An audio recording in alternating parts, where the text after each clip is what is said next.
Good afternoon. So last class we talked regarding the concept called partition of Bengal. So already now you know reasons for given by the Lord Curzon for the partition of Bengal and the reaction of the Indians towards the partition of Bengal, especially this anti-partition movement and Swadeshi and boycott movement and the anti-partition movement's impact as well as Swadeshi movement's impact. And when I was concluding the concept of partition of Bengal, so I said in 1907, so we had a session took place in Surat. So in order to discuss how the partition of Bengal can be, stopped. But since the partition of Bengal could not stop, and there was some different opinions between the INC leaders in the Surat session, so that made the split of INC into, two groups. One is from 1885 to 1905, the dominated INC organization that were called as early nationalist. Now already we have discussed about early nationalist. We have discussed about the introduction part, we have discussed their objectives, we have discussed their methods, and we also have discussed some of the contributions of three major personalities. Already we have discussed in the previous classes. So today's class, so we will see in the second phase of the national movement, our INC or the political domination in India was by one more group, that is from 1905 to 1914. So that group we call it as an assertive nationalism or assertive nationalist. So second group or second phase of the national movement, so which was created in the Indian national movement from 1905. So here also in this lesson also we will be talking introduction part. So today's class just I will take introduction and objectives and methods. So next class we will go with the personalities contributions. Okay, here also same. First we will talk the introduction part. Introduction you will come to know how this assertive nationalist group formed, why the group is formed, so that you will come to know here. Then their methods, next then their objectives and the personalities. So we will be talking in this particular lesson. So today's class, if you see, so assertive nationalism started from 1905 to 1914. So the second phase of Indian national movement was controlled and was dominated by assertive nationalism. We also call them as radical leaders. Okay, either we call it as a radical nationalism or assertive nationalism. Okay, so assertive or radical. Okay, we can be used. And the second point, if you see, assertive nationalism were against the method of 3PS. Okay, this is the first and foremost reason why the group in INC created, because 3PS method, okay, prayer, petition and protest, that is nothing but 3PS method. So this was the method which was used by an early nationalist like Gokhale, Dadabhai Naoroji and Surendranath Banerjee. But that was not liked by a few of the assertive nationalists. Okay, few assertive nationalist people, they did not like it. So since they did not like it, the method itself, the method itself, the method of the early nationalists itself becomes the one major reason for the start of assertive nationalism in INC. One more group to be created. Okay, that's the one thing. Then the second, the very important thing is when the partition of Bengal was announced in 1905. Okay, the role of Lord Curzon was being judged by the assertive nationalists. What actually Lord Curzon's role in India is taking place. So when it was, when they took a report of a Lord Curzon in India, the assertive nationalist, the group which created, so they got to know Lord Curzon's role is completely of complete his rule is of machines. Okay, completely his rule is of machines. Machines is nothing but task. Now partition of Bengal, doing a partition of Bengal and making Hindu Muslims against each other and mixing the uneducated and the educated people. So that was his task. That was his mission. Okay. So his rule was completely of a mission.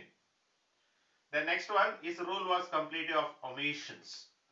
It means completely neglected. Omission is nothing but neglected. Okay, neglected what? The demand. Okay, completely he neglected the demands of the Indians. Okay, that is the second thing. And third one is completely of commissions, command. Okay, dominate. Completely of dominate. Okay, a governor general or a leader completely is of a task, completely is of a neglect of an Indians completely. So this was realized. Okay, so this was realized by an assertive nationalist. Okay, which should be questioned by an the INC. It should be questioned by an INC. But now INC is dominated by whom? It was dominated by an early nationalist. These people did not question it. Okay, so when these people started questioning Lord Curzon, so separate group started to create. That is assertive nationalist. So that's how the role of Lord Curzon's becomes a second reason for the formation of assertive nationalist group. Okay, that is the one thing. The next immediate reason for the start of this assertive nationalist, that is partition of Bengal. So 1905, so in partition of Bengal when it was announced, so that I mean the INC as well as the leaders those who were there in INC, they were asked to stop the partition of Bengal. But effective role towards the partition of Bengal, few leaders they did not notice in INC. Since they did not notice, so partition of Bengal they kept as a one reason. So they started as a separate group of assertive nationalist group was started. That is the one more third reason. Then the fourth reason is the main aim of assertive nationalists Swaraj. Their early nationalist people self-government. Okay, within the British government they wanted self-government, but here these people wanted Swaraj. Swaraj is nothing but total independence. No British stay in India. That's nothing but total independence. So they wanted these particular objectives to be implemented in Indian national movement. Okay, that is the one thing. So all keeping this particular all these reasons, okay, the assertive nationalist group started to form in 1905. And the person who formed this assertive nationalist or the personalities, the person who is responsible for the formation of assertive nationalists, that is nothing but Balagangadhar Tilak. Okay, so Balagangadhar Tilak was the main leader of this assertive nationalist. Along with him, Bipin Chandra Pal and Lala Lajpat Rai. These are the three great leaders or three prominent leaders of an assertive nationalism. So one unique thing you can see here is that is Bal and Pal and Lal. So this is the one unique thing you can see in their names. So that is the reason. So they are called as an trio leaders. Lal, Bal, Pal. Okay, this is the title given to this particular three prominent leaders. So these three personalities in the Surat session, so they stood against the INC and they took the Indian national second phase of Indian national movement from 1905 to till 1914. Okay, under the leadership of Balagangadhar Tilak. So under the leadership of Balagangadhar Tilak and Bipin Chandra Pal and Lala Lajpat Rai. So when the second phase of national movement started, so how they began this movement and what are their roles. So before going into the roles of these personalities, we will see what are the methods they followed it and what are the objectives of these people. They had it. Comparing with the early nationalists, we will see. And next class, so we will go with the their roles. as an assertive nationalist. So next, if you see the methods, okay, so the methods of the assertive nationalist, if you see, the first and foremost method they used is, that is revolutionary method, which was introduced by Anna Balagangadhar Tilak. Okay, revolutionary method, you can see there, constitutional method was of Anna early nationalist, but whereas the assertive nationalists, so they followed Anna revolutionary methods. Okay, revolutionary, whenever it's required, the revolutionary methods were used by Anna, the assertive nationalist or the radical. That is the reason they are called as Anna. We call them as Anna radical leaders. Okay, so that is the reason. So which they used the revolutionary method. This is the first method. Second method we are having is passive resistance. So even they also followed a non-violent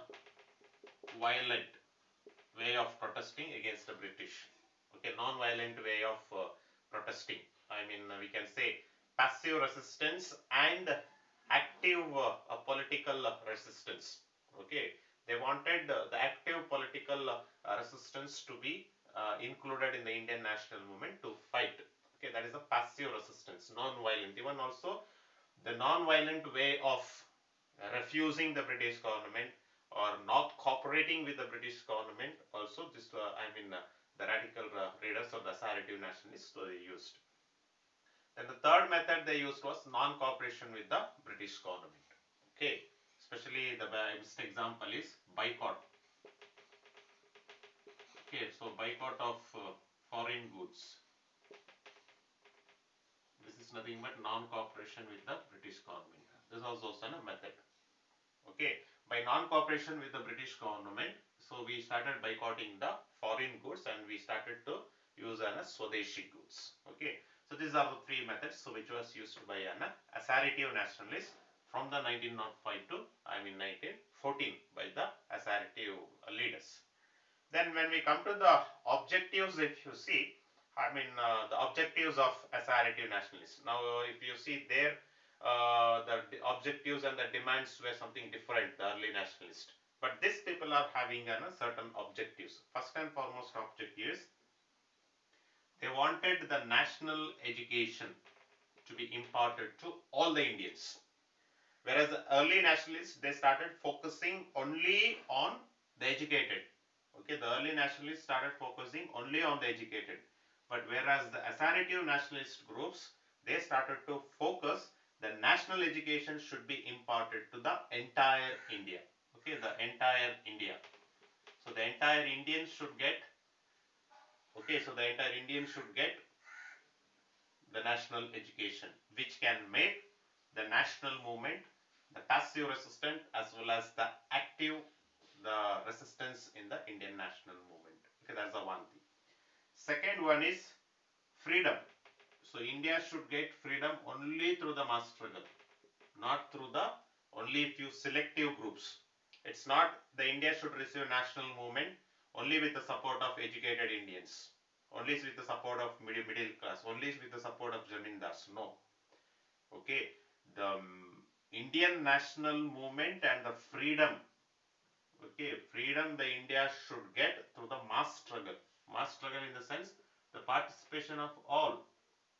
It can be educated, it can be common, it should be women, and it should be children. So like this, all peoples and even low caste people. So all these people should fight for the Indian national movement and the national struggle. And the last one is very important, is their, the important objective was Swaraj. Total independence, no self-government. Okay, no self-government. Okay, no self-government, but instead Swaraj, total independence to India should be given. So like this, the Indian national movement for 1905 onwards, the INC got split, early nationalist and radical nationalist. So these people from 1905 to 1914, so they started dominating the Indian national movement, which is called as the second phase of Indian national movement. So next class we will see the role of the personalities. By starting that, what are the things they made it, and till 1914, so what are the changes had taken place, so we will see class. So till here, the introduction and the methods and the objectives, you can go through it. So next class, so we will see with the, the role of the three prominent leaders of radicals. Thank you.